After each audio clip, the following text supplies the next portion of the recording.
Welcome guys, welcome to the hobby desk. So it's been a while, but I'm going to make today a SCO throne. So I'm not talking about a massive piece of terrain, although that would look wicked on the table. I'm not denying that at all. I am today making an objective marker. So it's a 40mm base, as the 40k rules indicate. All objectives should be 40mm. Because now you're measuring from the edge of the objective, not from the center. That's quite important. So what I'm using for this kit is, as you can see, the lovely Citadel Skull kit. Fantastic for any of you World Eater players out there, for example. So this kit is Boss. It's not an unboxing video because it would take about 30 seconds. But as you can see on the back, these are the different type of skulls you can get. So from the fiddly, jaw bones and tiny little skulls, human skulls like that, to demon skulls and animal skulls. And here's a few little orky skulls there. I say little, I've had a few of those stuck on the back of some spikes on a rhino before, and even some Kroot skulls as well. What I'm going to do is use this piece here, which comes from, well, it was an AOS kit I was using it for. Was Khorne Demon King. It was the skull cannon, and it was the piece that you can turn the skull cannon into a blood throne of Khorne. So I kept it to one side. I built it up because I thought it looks cool. I can't chuck that away, and we never chuck anything away in this hobby. Rule number one. It'd be great in a bits box. So what I'm going to do is build up a pile of skulls and stick this on it. So for this video, use an appropriate skull-like throne. So I'm using this because it's a fantastic piece. So if any of you've got a skull cannon, keep this to one side. This would be great to make an objective marker. It'd be great for scenario play as well, so like capturing a throne, stuff like that. So it could be useful in 40k or AOS. But for me specifically, I collect World Eaters. I want to use it in 40k. It's just a bit of fun. Why not, eh? So that would be useful to have skulls and the throne. So we're halfway there already. And green stuff would be great as well. Unless you want to build it completely up with skulls, I'm going to put a blob of green stuff down first to bulk it up a little bit. Okay, let's get to it. Now for me, I like to make my bases quite high up. So like those good old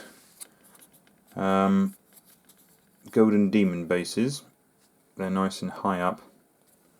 I don't want this thing sitting pretty low down, just a few skulls around it. I want this thing piled right up.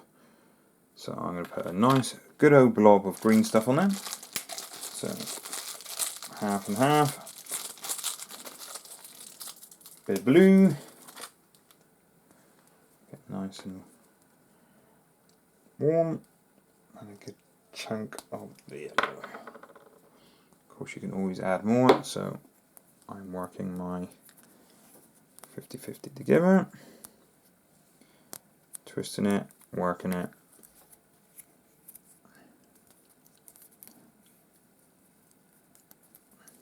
I'll put it on the base, just in the center, and see if it's roughly high enough.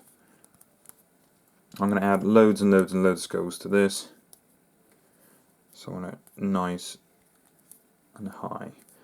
What's the point of having a throne of skulls if there's only about a dozen around it? You want a good old pile of skulls. So let's get that throne nice and high. So a good old chunk of green stuff. Got this little bit at the moment. I'm probably going to add more because that is not very high. We don't want the green stuff showing between the gaps of the skulls, but we don't want to keep adding loads and loads and loads of the skulls. And a bit of a chunk there initially, and then stick the skulls to it. That needs to be a bit higher, so I'm going to grab a bit more green stuff and stick it to it. So what I've done is something approximately this height, and I've drilled a hole in the bottom and put a paper clip all the way through it, just to give it some strength, especially while it's hardening. So green stuff, would take about 12 hours to be pretty damn hard. It dries in the air like so. So I want it roughly that height. When it sets, I'm going to start putting my skulls in there. Okay. So the main skull I will be using on this one here, just my personal preference, is human skulls. So all of those little guys, and I put the occasional like orc skull in it or something, but it's mainly going to be human skulls. Now, I like it when your green stuff's gone slightly off and it's still a little bit soft, to put some of these and push them in. So you can see, and it might be better to use tweezers, especially if you're like me and you're a little clumsy. Just push them into the green stuff just very slightly, like so. And there's no real power with this. Just fill up as much of the gap as you can and just keep building it up and building it up, building it up. Mainly because when you get to the second row, so this is the first row, and I'll be sticking skulls in front of this in a minute, there will be gaps because obviously skulls aren't square. And through the gaps you can see that there's other skulls behind it. Now I think 2 rows deep is fine. That's why I've used green stuff. There's no point in going 4 or 5 rows, because a big block of green stuff like that is cheaper than using a load of skulls. I mean, these skulls are great. It's not that expensive. I think it was about £14 for all those skulls, but still, it's unnecessary to have that many skulls. If you can't see them, why use them? So I'll keep plugging away initially and sticking a load of skulls on the first row. So as you can see, I'm building the skulls up, and with that, even before the green stuff goes off, it's supporting the green stuff either side, and it does take some time to put all these skulls on. These skulls are fantastic. It's a simple case of twisting them off the sprue rather than cutting them every time, and it leaves minimum mould lines anyway. So you can see,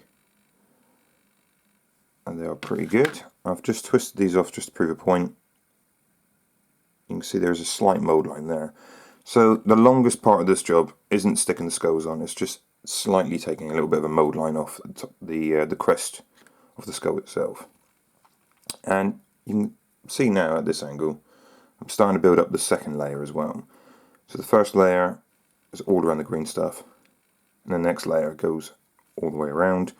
And what I'm aiming to do now is have a massive pile at this kind of angle all the way around until I get to the front, and I'm going to try to make a step of skulls onto the throne. So I'll continue to take these skulls off the sprue, clean them up and stick them on. So I'll come back when it's finished. And once you've got your skulls roughly where you want them, and it's looking rather nice, you should have next to no green stuff showing, and the skull's right underneath the throne itself. At the front, like I said, I try to get a few steps in there. Not that anyone's physically going to get in there on the table, but it looks like if it was a throne, someone can actually get on it. A throne of skulls! Right, so next thing is I'm going to rattle can to seal this, to prime it, and then I'm going to start painting. So, look at all those skulls. Orc skull there. And there's a towel skull there, just where it belongs. It's not even worth being at the front of the throne. Another orc skull buried in there as well. Right, okay. Rattle can time. Okay, so what I've done is used a cheapio rattle can just to prime it. So I've gone black all over to get in all the little nooks and crannies, because there's so much of it. It would take forever to do it with a brush. So as you can see, I'm wearing a nice fetching black rubber glove as I'm about to do some airbrushing. So on this chair, I was going to do the big flat panels, like panels like this maybe, red, until I realised that also is a skull.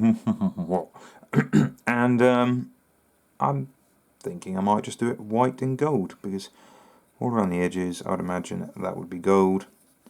So the only red is going to be around the tiny rim of the base. So it's going to be a lot of white. The contrast, I'm going to say, is in the gold. So I'm going to make the gold quite dark in places. And I'm going to make these toothy bits a bit more aged. So I want my skulls to pop a little bit. So I am going to airbrush some white. So good old Vallejo white going in the bowl here. And I'm going to just do a nice gentle airbrush white over the whole thing initially. Just nice and gentle, not too hard.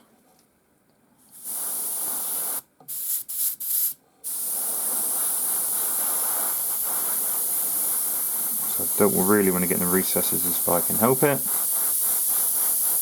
Nice and gentle bit of pressure.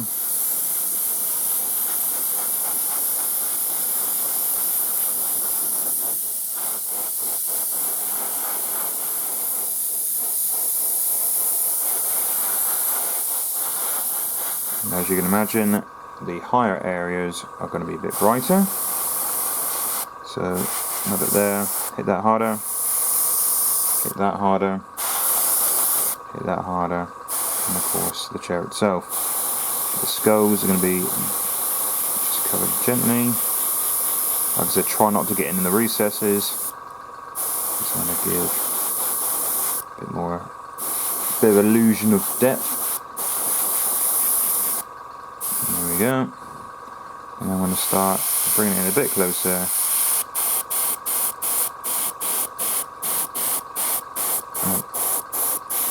Just above the skulls.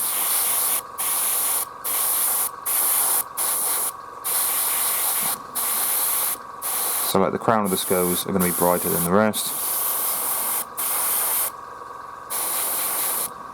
Like so. And anything that's bone, I'll hit a little bit brighter. So on the throne itself, you can see that those little bits there. Skull, skull, skull, skull, skulls. It's literally made of skulls. I don't know why they call it the skull throne though. So just hitting those a bit harder. And the tips of these toothy bits. Make a bit brighter as well. All helps a little bit of zenithal, doesn't it?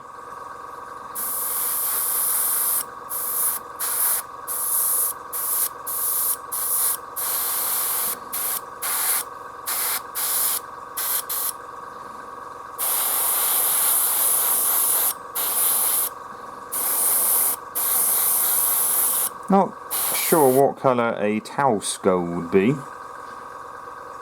Maybe a bit of a blue tinge. I'm not entirely sure. I might have to Google it.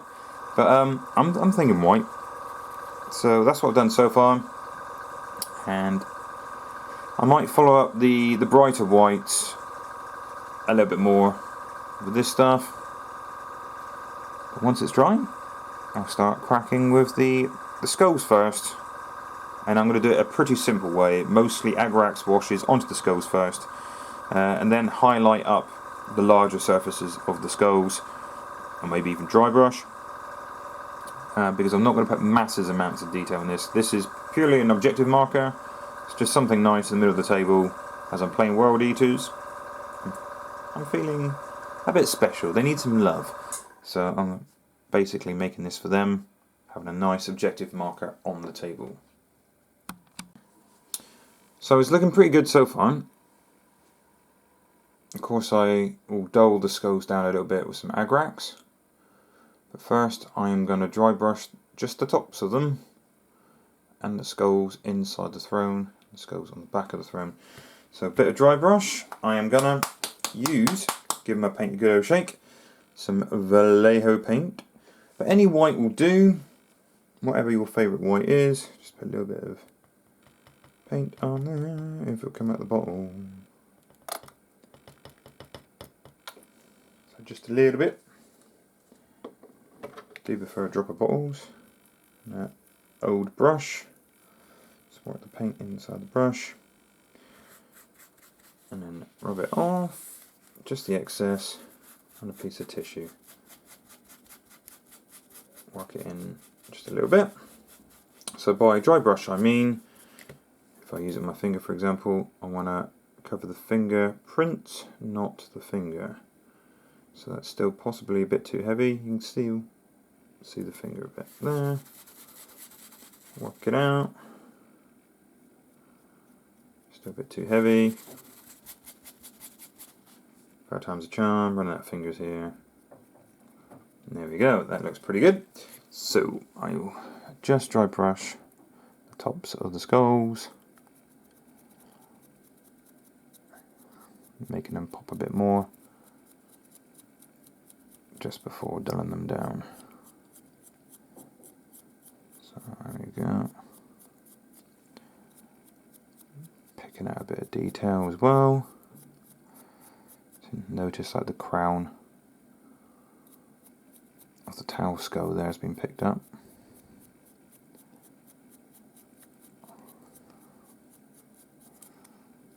And the skull's inside the throne itself.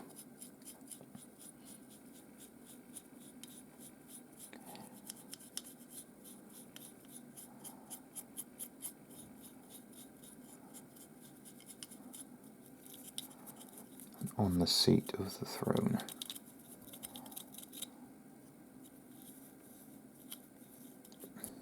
Just inside that. These skulls as well.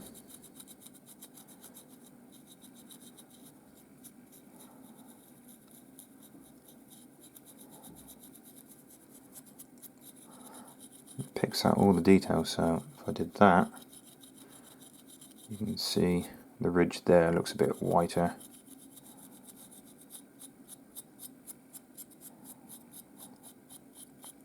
So all the higher edges now should be a tad brighter when putting the next coat on, but just in the raised areas. There's a little bit of pre-highlighting for you.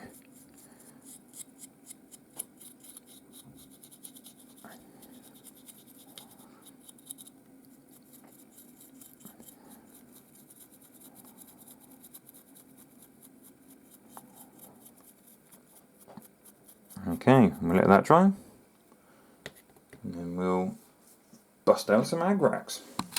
So like I said, I'm keeping the skulls fairly simple, so I'm using a bit of the old GW's Agrax Earthshade, and I'm still using a tile just in case. I'll move the lamp somewhere a bit better. So.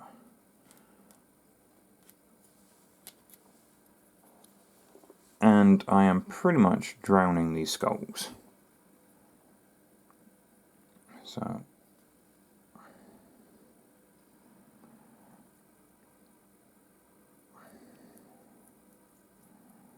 put plenty on, really working there.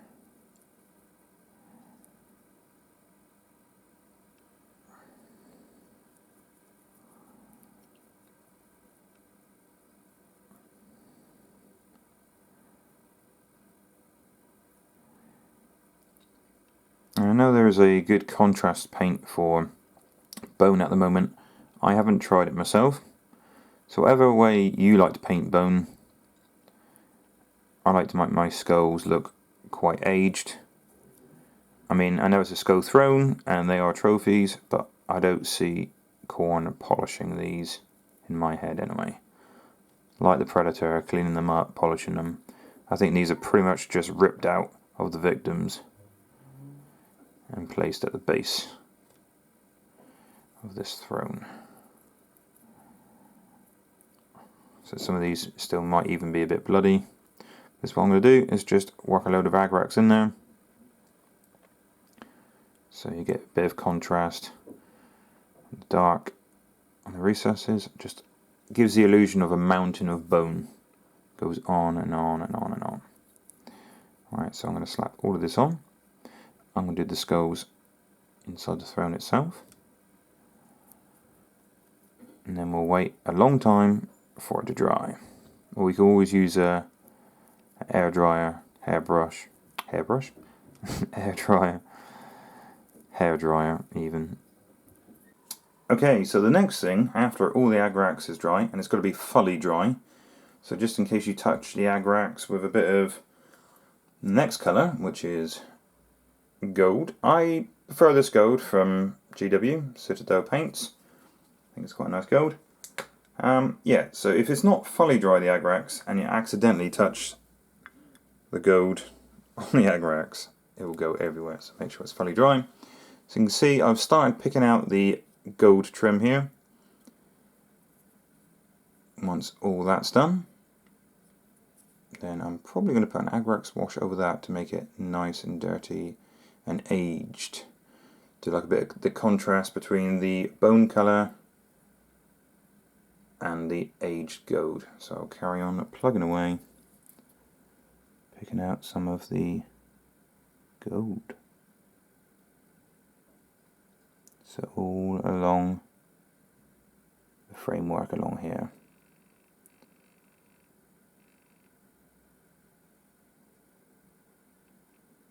And then you might need 2 layers so it covers nicely.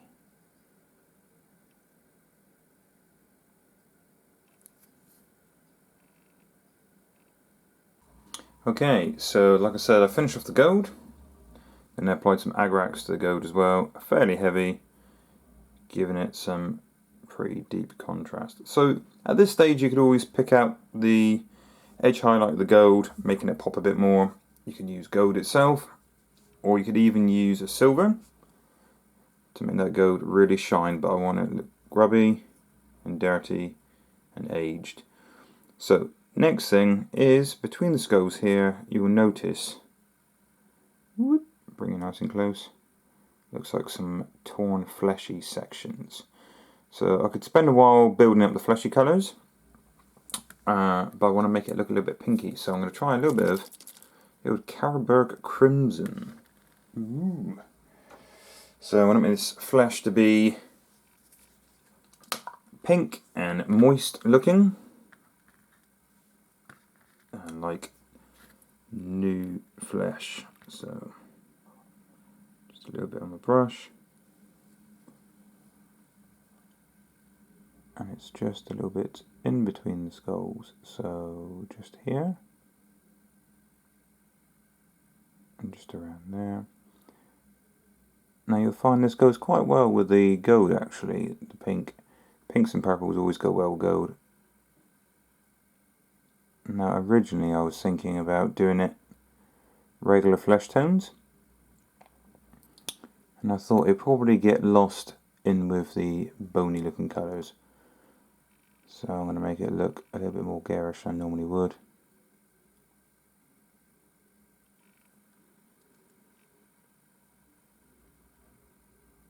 Just a little bit here and there. Literally every little bit between the skulls. In this case here, there's a little bit that goes over the cheekbone and the nose of the skull. So it could take a little bit of time, because you probably want to put 2 layers in. But something like that. So we'll keep going.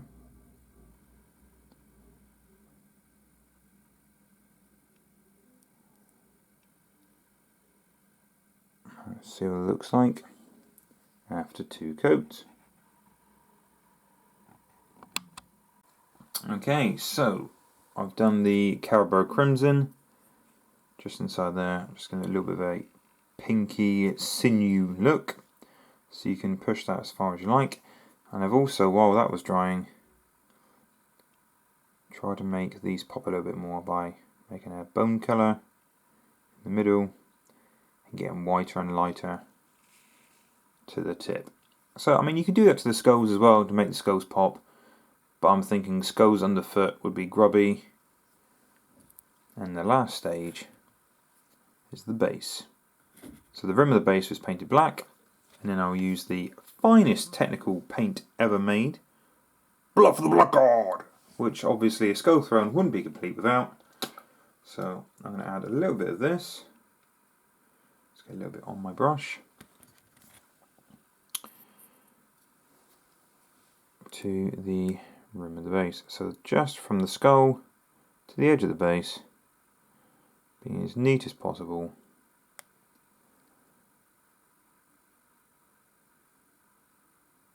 Say neat as possible. I want to drown this all over the rim of the base.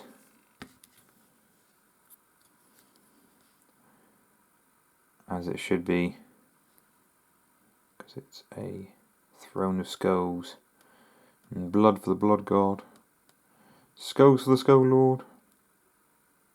It's all good, goes in hand in hand. So I'm going to work that all the way around there, and my throne is done. So this is just an objective marker. I mean, you can keep pushing this, the highlights, as far as it would go if you want, for a painting competition. I just think it's a fun objective marker if you're playing Khorne Demons, World Eaters. Actually, any Chaos Legion is good, but those are the best ones. Right.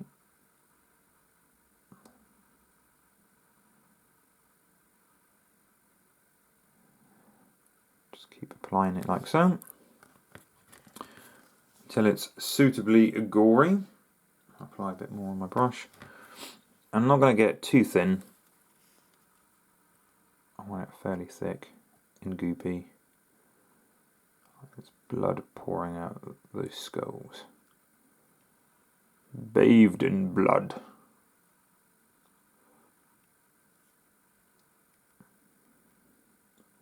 And you can tell I decided to keep the Tau skull that kind of colour. I did think possibly with a blue tinge, but might stand out a bit too much. But there we go, I'll keep plugging away at the blood. But I'm reasonably happy with that. So that's an objective marker that's just made from one particular piece. It's from the Blood Throne, from the AOS Skull Cannon kit. But yeah, pretty happy with that. That's how you make yourself an objective marker. I might do a few different ones in future, so I might have a Necron on a spike or something. But it's just something fun to make from bits. Okay, thank you very much for watching, guys. As always, please hit that like button and throw up any comments that could be used to improve such a thing, or what you would like to see on the channel. All comments are welcome, or constructive comments are welcome, shall I say. And if you haven't done already, subscribe. If you haven't done, why haven't you done it? Please subscribe. Thank you very much, and hobby safe.